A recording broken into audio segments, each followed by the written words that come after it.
Hi hello வணக்கம். இன்றைக்கி நம்ம என்ன பார்க்க போகிறோம்னா வயிற்று கொழுப்பு குறைக்கிறதுக்கான டே 4 ஒர்க் அவுட் தான் பார்க்க போகிறோம். அதில் நம்ம ஃபஸ்ட்டு பார்க்க போகிறது ஹை ஸ்டெப்பிங்.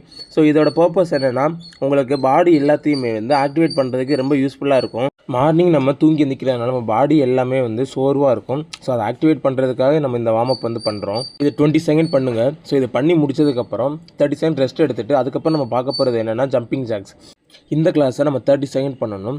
இதுவும் என்னென்னா நம்ம பாடியை வந்து ஆக்டிவேட் பண்ணுறதுக்கு தான் இது வந்து யூஸ் ஆகுது.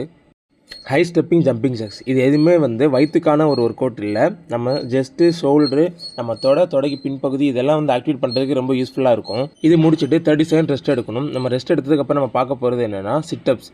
இதுதான் நம்ம வயிற்றுக்கு நம்ம ஒர்க் அவுட் பண்ணுற ஒரு ஒர்க் அவுட்டு. இந்த கிளாஸை நீங்கள் 12 கவுண்ட் பண்ணணும். 12 கவுண்ட் உங்களால் முடியலை அப்படின்னா அட்லீஸ்ட் ஒரு 10ஆவது பண்ணணும். ஸோ நீங்கள் மெதுவாக பண்ணாலும் ஓகே தான், ஆனால் 2 செட்டு பண்ணணும். நம்ம பார்த்த எல்லாமே வந்து 2 செட்டு பண்ணணும்.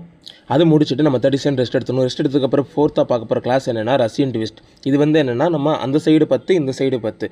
ஸோ 2 சைடுமே வந்து 10 பண்ணணும். இடுப்பு சைடில் இருக்கிற அந்த கொழுப்பை வந்து குறைக்கிறதுக்கு இந்த ஒர்க் அவுட் வந்து ரொம்ப யூஸ்ஃபுல்லாக இருக்கும். அந்த கிளாஸ் முடிச்சுட்டு 30 செகண்ட் ரெஸ்ட் எடுத்துணும். ரெஸ்ட் எடுத்ததுக்கப்புறம் நம்ம பார்க்க போகிற கிளாஸ் என்னென்னா ஹீல் டச்.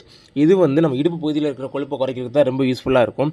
ஸோ இந்த ஒர்க் அவுட் என்னென்னா அந்த சைடு 8 இந்த side 8, left side 8 right side 8. So இந்த 2 சைடு நீங்கள் பண்ணிங்கன்னா உங்களுக்கு இடுப்பு பகுதியில் இருக்கிற கொழுப்பு வந்து குறையிறதுக்கு உங்களுக்கு நீங்களே ஃபீல் பண்ணுவீங்க. அந்த சைடு ரொம்ப பெயினாக இருக்கும். இது முடிச்சுட்டு 30 செகண்ட் ரெஸ்ட் எடுத்துக்கணும். ரெஸ்ட் எடுத்துக்கப்புறம் நம்ம பார்க்க போகிறது என்னென்னா பட் பிரிட்ஜ். இது வந்து என்னென்னா உங்கள் பேக் சைடு இருக்கிற கொழுப்பை குறைக்கிறதுக்கு இந்த ஒர்க் அவுட் ரொம்ப யூஸ்ஃபுல்லாக இருக்கும். நம்ம வயிற்று கொழுப்பு குறைக்கிறத பார்க்க போகிறோம். அது இதுக்கு நம்ம இதை பண்ணணும் அப்படின்னா நம்ம வயிற்று கொழுப்புனா அதை குறைக்கிறதுக்கு நம்ம இந்த சைடும் நம்ம வந்து ஒர்க் அவுட் பண்ணால் தான் நம்ம வயிற்றுக்கிட்ட இருக்கிற கொழுப்பே வந்து கரையும். இல்லை நம்ம வயிற்று மட்டும் கொழுப்பு அந்த இது மட்டும் தான் கரையணும் அப்படின்னா இந்த இது பண்ணவே முடியாது. இந்த கிளாஸு 8 கவுண்ட் பண்ணுங்க. முடிஞ்ச அளவு உங்களால் நல்லா புஷ் பண்ணி மேலே தூக்குங்க. ஸோ அப்போ தான் உங்களுக்கு வந்து ஃபீல் ஆகும். அந்த கிளாஸ் முடிச்சுட்டு நம்ம 30 செகண்ட் ரெஸ்ட் எடுக்கணும். ரெஸ்ட் எடுத்துக்கப்புறம் நம்ம பார்க்க போகிற கிளாஸ் என்னென்னா கிராஸ் ஓவர் கிரன்ச். இது என்னென்னா நம்ம ஜிக்ஸாக்காக பண்ணணும். ஸோ வலது கையும் இடது காலும், ஸோ வலது காலும் இடது கையும். ஸோ இந்த மாதிரி நீங்கள் வந்து டச் பண்ணுற மாதிரி நீங்கள் பண்ணணும். பண்ணும்போது உங்களுக்கு 2 சைடு ஃபுல்லாக வயிற்றுக்குள்ளே இருக்கிற கொழுப்பு எல்லாமே வந்து கரையிறதுக்கு அதிக சான்சஸ் இருக்குது. ஸோ இது வந்து நீங்கள் அந்த சைடு 8 இந்த சைடு 8. ஸோ 2 சைடுமே 8 பண்ணணும். 2 செட்டு பண்ணணும். இப்போ இது வந்து ஒரு செட்டு பண்ணி முடிச்சிட்டிங்க 8.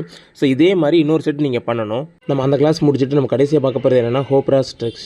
இதுதான் வந்து ஃபைனலு. ஸோ இது ஒரு செட், இதுவும் வந்து ஒரு செட்டு தான் பண்ணணும், 2 செட்டு கிடையாது. ஸோ இது வந்து நீங்கள் 30 செகண்ட் பண்ணிவிட்டு இதோட நீங்கள் கிளாஸ் முடிச்சுக்கலாம். பிடிச்சிருந்தா லைக் பண்ணுங்கள். தேங்க்யூ.